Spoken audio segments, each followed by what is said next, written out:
నమస్తే, welcome to our voice. నేను journalist నవత. ఆడవారి మాన ప్రాణాలకు విలువలేని నేలాది. హిందూ మహిళలు నగ్నంగా నడపాలన్న సరికొత్త రజాకార్లు ఏలుతున్న భూమి అది. ముస్లిం రాజ్యమని గర్వంగా ప్రకటనలు వినబడుతున్న పుడమి అది. షరియా చట్టం అమలు చేసి తీరుతామంటూ ప్రకటనలు చేయడమే కాదు, ఆ దారుణాలను చూసి కన్నీరు కారుస్తున్న ధరణి అది. అరాచకవాదులకు పరోక్షంగా అధికార యంత్రాంగమే అండగా నిలిచిన పృథ్వీ అది. అదెక్కడో లేదు, మన భారతావనిలోనే. స్వతంత్రానికి పూర్వమే ఆధ్యాత్మిక జ్ఞానంతో నిప్పు కనికలా కాంతులీలిన ఆ నేల నేడు కన్నీరు పెట్టుకుంటుంది. ఆడవారిని అపరకాలిగా పూజించిన ఆధరణిపై నేడు అదే అమ్మాయిలు తమ మానాన్ని కాపాడుకునేందుకు ప్రాణాలను అరిచేతిలో పెట్టుకొని బతుకీడుస్తున్నారు. అది ఎక్కడనుకుంటున్నారా? పశ్చిమ బెంగాల్. బంగ్లాదేశ్ సరిహద్దులో ఉన్న ఆ రాష్ట్రం నేడు ఎడారి మతానికి కేంద్రంగా మారిపోయిందంటే అతిశయోక్తి ఏ మాత్రం కాదు. ఈ రాష్ట్రం ముస్లింల రాజ్యం అన్న నినాదాలు అక్కడ సర్వసాధారణంగా వినిపిస్తున్నాయి.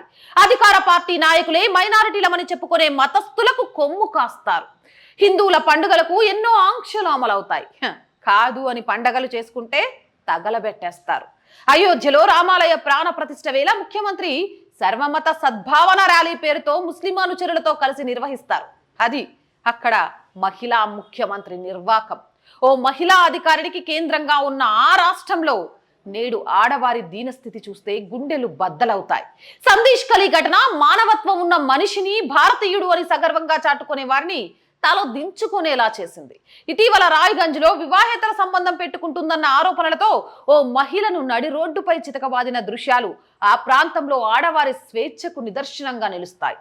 ఆ జంటను చావగొట్టింది ఏకంగా అధికార పార్టీ లీడర్ తాజ్మూల్ అలియాస్ జేసీబీ. ఇది ముస్లిం రాజ్యం, ఇక్కడ షరియా చట్టం అమలవుతుంది, ఆడవారిని ఇలాగే కొడతాం అంటూనే దాడికి దిగాడంటే అక్కడ రాక్షసత్వం ఎంతలా బరితెగించిందో అర్థం చేసుకోవచ్చు. కోచ్ బిహార్ జిల్లాలో ఓ టీఎంసీ లీడర్ హిందూ ఆడవారు తమ ఎదుట నగ్నంగా నడవాలని ఆదేశించిన ఘటన అక్కడి అమ్మాయిలు బతుకు చిత్రాన్ని తెలియజేస్తోంది. ఇవి కొన్ని శాంపిల్స్ మాత్రమే. అక్కడ నిత్యం ఇలాంటి ఘటనలు జరుగుతూనే ఉంటాయి, కానీ చాలా వరకు మీడియాకు ఎక్కవు. అదో చీకటి రాజ్యం. ముస్లింలే షాడో ప్రభుత్వాన్ని నడిపే అరాచక రాజ్యం. అక్కడెంతటి ఘోరాలు జరిగినా టీఎంసీ నుంచి కానీ కాంగ్రెస్ నాయకులు కానీ పల్లెత్తు మాట కూడా మాట్లాడరు. కానీ అలాంటి దుర్మార్గులను కాపాడేందుకు ప్రభుత్వ యంత్రాంగమే ముందుకొస్తుందంటే పరిస్థితులను అర్థం చేసుకోవచ్చు. సందేశ్ కలి నిందితుడు షేక్ షాజహాన్ ను విడిచిపెట్టాలంటూ రాష్ట్ర ప్రభుత్వం తరపున హైకోర్టులో పిటిషన్ దాఖలు చేశారంటే అక్కడి ప్రభుత్వానికి మహిళల రక్షణపై ఎంత చిత్తశుద్ధి ఉందో అర్థం చేసుకోవచ్చు. ప్రస్తుతం బెంగాల్ పరిస్థితులపై ఆ రాష్ట్రానికి చెందిన బిష్ణుపూర్ నియోజకవర్గ బీజేపీ ఎంపీ సౌమిత్రి ఖాన్ ఇటీవల లోక్సభ సమావేశాల్లో చేసిన ప్రసంగం యావత్ దేశాన్ని కలవరానికి గురిచేసింది. బెంగాల్ని ఇలానే వదిలిపెడితే కేవలం 10 ఏళ్లలోనే ఆ రాష్ట్రం బంగ్లాదేశ్ లో కలిసిపోతుందంటూ పార్లమెంటు సాక్షిగా ఆవేదనతో చెప్పుకొచ్చారు. దీన్ని మనం కళ్ళతో చూడాల్సి వస్తుందన్నారు. బెంగాల్లో తాము 18 మంది ఎంపీలున్నా ఆ రాష్ట్రంలో తమకు ఎలాంటి పవర్ లేదని, అధికారుల్లో మెజారిటీ ఒకే మతానికి చెందిన వారే ఉన్నారని చెప్పారు. అక్కడ ఇలాగే కొనసాగితే 10 ఏళ్లలో ఆ రాష్ట్రంలో ముస్లింలే పాలకులవుతారని, అప్పుడు జై శ్రీరామ్ అని ఎవరూ నినదించలేని పరిస్థితి వస్తుందని సౌమిత్రి ఖాన్ అన్నారు. అంతేకాదు, ఎవరు అక్కడ కాళీ పూజ, సరస్వతి పూజలు కూడా చేయలేరని ఆందోళన వ్యక్తం చేశారు. రాష్ట్రంలో కాంగ్రెస్ లీడర్లను లెక్క చేయని టీఎంసీ ఇండి కూటమి పేరుతో కలిసిమెలిసి ఉంటారని ఎద్దేవా చేశారు.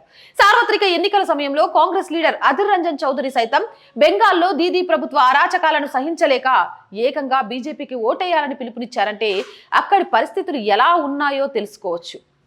అధికార కాంక్షతో ఉన్న ఒక మహిళా ముఖ్యమంత్రి తన అధికారం కోసం మహిళలను, రాష్ట్రాన్ని కబలించి వేస్తున్న ఒక వర్గం చూస్తూ ఊరుకుంటుంది అంటే తన అధికార కాంక్షకు ఇంకెంతమంది బలి కావాల్సి వస్తుందో ఆలోచించవచ్చు. ఒక మహిళకు రక్షణ ఇవ్వలేని మహిళా ముఖ్యమంత్రి ఉంటే ఎంత, ఊడితే ఎంత అని ఆలోచించకుండా తన పదవి కోసం ఎంతమంది మహిళలను తన పార్టీకి చెందిన నాయకులు ఆఫీసు రూముల్లో మాన ప్రాణాలు తీసినా తనకేం పట్టదు అన్నట్టు వ్యవహరిస్తున్న తన తీరును చూస్తుంటే మహిళలుగా సిగ్గుపడుతున్నా ఆ మహిళకు చెక్ పెట్టే రోజులు రావా అనేది ఆశ్చర్యాన్ని కలిగిస్తోంది. పార్లమెంట్ సాక్షిగా రాష్ట్ర అభివృద్ధి కోసం మాట్లాడాల్సిన సభ్యులు అక్కడ అసలు బ్రతకి ఈడ్చడమే కష్టంగా మారుతోంది. త్వరలో బంగ్లాదేశ్గా మారబోబోతోంది. ఒక వర్గానికి కొమ్ముగాస్తున్నారు అని చెప్పుకునే దుస్థితికి వచ్చింది అంటే పశ్చిమ బంగాల్లో పరిస్థితులను మనం అంచనా వేయొచ్చు. ఇకనైనా కేంద్ర ప్రభుత్వం, రాష్ట్రపతి ఈ విషయంలో కలుగజేసుకోకుంటే ఆ ఎంపీ చెప్పినట్టుగా త్వరలోనే పశ్చిమ బెంగాల్ బంగ్లాదేశ్లో భాగమైన ఆశ్చర్యపోనవసరం లేదు. పోరాడితే పోయేదేముంది బానిస సంఖ్యలు తప్ప. ఒకప్పుడు రజాకార్ల సమయంలో ఇలానే నగ్నంగా ఆడవాళ్ళతో డాన్సులు చేపిస్తే తిరగబడ్డ తెలంగాణ ఈరోజు స్వేచ్ఛావాయువును పిలుస్తోంది. మరి ఇలానే తిరగబడే అంత ధైర్యం పశ్చిమ బెంగాల్ ప్రజలకు ఎప్పుడొస్తుంది? ప్రజలే తిరగబడాలా? కేంద్ర ప్రభుత్వం చూస్తూ ఊరుకుంటుందా? ఈ విషయంలో రాష్ట్రపతి ఎందుకు కలుగజేసుకోవట్లేదు? మహిళలంటే లెక్కలేదా? మణిపూర్ గురించి మాట్లాడే వాళ్ళకు పశ్చిమ బెంగాల్ కనబడట్లేదా?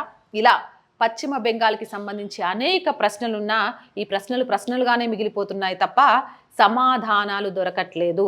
ఆ సమాధానాల కోసం ఎంతోమంది వేచి చూస్తున్నారు. ప్రజలు కూడా భయపడకుండా తమ ఓటు హక్కును వినియోగించుకోలేని స్థితిలోకి రాలేకపోతున్నారు అంటే కూడా అక్కడి స్థితిగతులు ఏంటో తెలుసుకోవాలి.